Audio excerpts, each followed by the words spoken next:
गिबियावनो आदानिसिम खुलुमनाय थाबाय। आदसा दायो माने बे मानसिया एसे लोमजानायमोन। ओमफ्राय बियो बिजि लाबाय थादोंमोन आरो। ओमफ्राय बिजि लानानै हामनायबो मोनाखै मानसिया।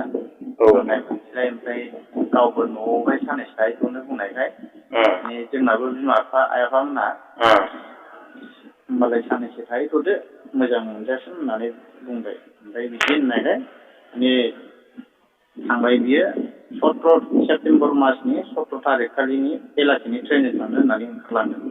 मा जायगायाव बेनि न'आ? बिनिया धेकियाजुलि 3 नं माइनाव स्ट्रिट। दा बियो बेलासिनि ट्रेनजों थांनो होननानै ओंखारलांबाय। ओमफ्राय दा बेयावहायनो माने मानसिया सहैयाखै आरो। न'आव मोनहैनो हायाखै? न'आव सहैयाखै। औ दा ओमफ्राय दा आंनिसिमबो सफैफिनाखै बे मानसिया आंनि हिनजावा। ओरैनो सन्देहफोर दंमोन नामा नोंहा बेनि सायाव माबाफोर? आं बिनि सायावहाय जेबो सन्देह खालामनो हायासै। मानो होनबा बे आगोलावहाय मोजां खोथाखौनो रायज्लायबाय थायोमोन जेनेबा। आंजोंथ' जेनेबा हौवा नालाय हौवाजोंथ' हौवा एसे एनै जेनेबा मोजां गाज्रि रायलायो बिदिनो बेफोरबायदिनो जेबो माबा मोना। आरो आंथ' खामानियाव थानाय जायो नालाय आं माने फना बिजि थाबाय थायोना मायो बेखौबो आंबो मोना। जेनेबा आंनि टाइम आं गनाय टाइमाव आं हरो बे समावहाय बिजि मोना बिदि जायो आरो। दा बेलेग टाइमावहाय रायलायो ना मायो आं बेखौ बुंनो हाया आरो। बिदि जानानै थादों आरो। बेनिफ्राय नोंसोरनि लोगोआव बिदिनो नांलाय खमलायफोर बुलाय सुलायफोर जाबाय थायोमोन नामा?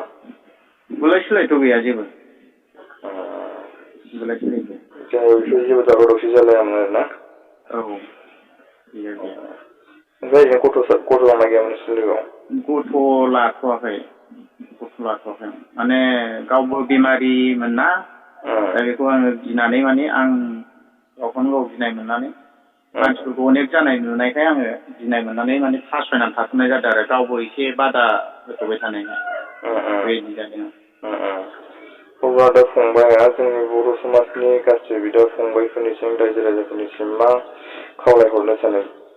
दा आं बेखौनो सानो जे जेरावखि थाया मानो बा अबेबा कम्पानियावनो थाहैथों बा माथों माने सोरबाफोर नुबाय बायोबा माने कन्टेक्ट नाम्बारावहाय खोन्थाहरनानै माने मानसिखौ हमना दोननांगौ। ओमफ्राय खोन्थाहरनांगौ आरो नैबे नाम्बारावहाय लायनो थांगोन आरो। हमनानै दोनोबा लायनो थांगोन आरो ना? औ माने मानसिखौ नुनानैल' दोननाङा माने सोरबाफोर नुयोबा हमनानै दोननांगौ आरो। ओमफ्राय फन नाम्बाराव खोन्थाहरदो ओमफ्राय जों लायनो थांगोन आरो। जाय जोंनि हमगिरि बिथांमोननिसिम माबा मोनसेफोर होनाय जागोन नामा नों? दा बेखौहाय जुदि मानसिखौ मोनोबा जों जेनेबा जेब्ला लायो अब्ला बिनि सायाव जों माबा मोनसे प्राइज होनाय जागोन बेखौ आं माने बुंनानै दोनदों आरो। जाय हमनानै दोननो हायो बिथांमोननिसिम मोनसे बान्था होनाय जागोन आरो ना? औ। बिदिनो ओमफ्राय नोंसिनि जायगाया एरिया मामोन? जोंनिया जाहैबाय उदालगुरि डिस्ट्रिक्ट थाना उदालगुरि पस्ट अफिस गराइबारि 784509 गामिया जाहैबाय बेरगाव बायनेगाव एरिया। बेनिफ्राय हिन्जावनिया जाहैबाय धेकियाजुलि 3 नं माइनाव स्ट्रिट। नामा मामोन हिन्जावनिया? हिन्जावनिया हायना ब्रह्म। नोंनिया? आंनिया जाहैबाय राधिका ब्रह्म। राधिका ब्रह्म। औ। बेनि लोगोआव आरो नोङो नोंनि हिन्जावनि फारसे माबाफोर बुंबावनो सानो नामा? दा बेखौनो बुंनो सानोदि जेनेबा गावबो भिडिअखौ नुबाय बायदोंबा गावबो फैनांगौ। बेयावहाय आंनिफ्राय जेबो बादा गैया। जेरैखि जाया माने मानसिया सफैनांगौ मोनफैनांगौ न'आवहाय बे आरो। जुदि आंनि हिन्जावआ बे भिडिअखौ नुखांबायदोंबाबो माने जाहाथे जेबो साननाङा हौवाखौ जेनेबा रागा जोंगोन मा जोंगोन बा न'नि मानसिखौ रागा जोंगोन बिदि साननाङा। न'आव सफैनांगौ आरो। जेनेबा आंनिफ्रायबो बे मोनसे रिकुवेस्ट गावनि हौवा एसेबां अनसोयो बेफोरबायदि जानो नाङा। आरो जेरावखि थाया मानो नोंनि हिन्जावा हायना बसुमतारी ना? हायना ब्रह्मआ जेरावखि थाया मानो गावनि हौवाखौ गोसोखांनानै फैफिननांगौ आरो गावनि बिहाव बिखुनजोखौ गोसोखांनानै गावनि बिमा बिफानि मोखांखौ नायनानै फैफिननांगौ गावनि हौवाखौ साननानै फैफिननांगौ मानोना नोंनि थाखायनो नोंनि न'खरनि गासैबो जानाय लोंनाय जेबो माबा गैयै जालांदों नों बेखौ साननानै थाबैनो फैफिनगोन दाथ' आङो जुदि दासिमहालागै जानाय लोंनाय जेबो गद गैया बेखौनो सानैनो जानानै दं आरो माने बुहुद दिखाराव माने दुखुआव जानानै दं दा बेखौनो खावलायहरनो लुगैयो जे रायजो राजाफ्रा सोरबाफोर नुसनबायोबा मानसिखौ हमनानै दोनना फन नाम्बाराव खोन्थाहरनांगौ ओमफ्राय जों लायगोन आरो बे मानसिखौ बे थानायाव एजाहारफोर होबायमोन नामा थानाफोराव होबाय थानायावबो होदों बिदिनो एबसुफोरनोबो खबर होजोब्बाय बिदि आरो निउसावबो हगारना होबाय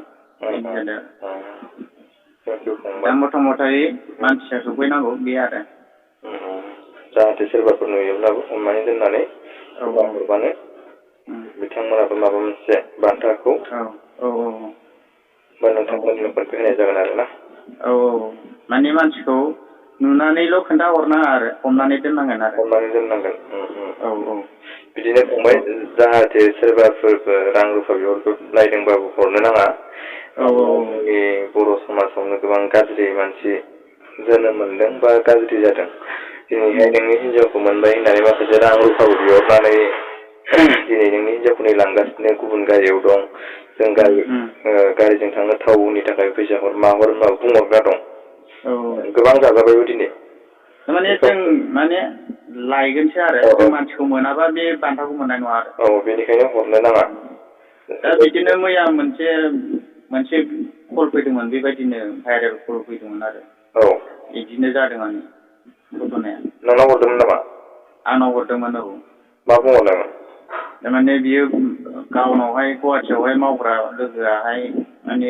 गावनाव खोन्थाहरदोंमोन जाहैदों आरो फट'खौ नुनानै बेनिफ्राय बियो बुंबाय बे मानसियानो होनना बुंबाय ओमफ्राय आरो आंनाव बेलेग फट' बिहरबावदोंमोन आरो बेयो ओमफ्राय आं फट' हरना होबाय ओमफ्राय बियो बुंबाय नोंगौ बेनो सियर 100% होननानै बुंबाय बियो बेनिफ्राय जों दिरि खालामला जों दानो थांनोसै होननानै बुंबाय बियो लायनो आरो बिदि होनबाय नालाय जोंबो नंगौ सानबाय ओरैनो मोनसे सानबाय थाखानाय गोसोआव मोनबा हामगौ बेनिफ्राय गाव बुंबाय ओमफ्राय जों गारि भारा लाना थांगोन एसे खरसा नांगोन जाबाय ओमफ्राय नोंसोरो ओंखाम सोंखाम बादलायनाय नङा साहाफोर एसे जगार खालामनानै दोनबानो जाबाय होनना बुंबाय आंथ' बुंनो नालाय टेनसन खालामनाङा खरसानि बेलायावहाय नोंसोर मानसिखौल' लाबोनो हानांगौ बिदि होनना बुंदोंमोन आरो बेनिखायनो सांग्रां जानो नांगौ सोरबाफोर बिदिनो मोजां बुंनानै बाथ्रा बुंहरनानै रां रुफा बिहरो थारैनो नोंनावबो हरबाय बेनिखायनो गोबां सांग्रां जानो नांगौ बेनिखायनो आं खावलायो जाहाथे सोरनिबा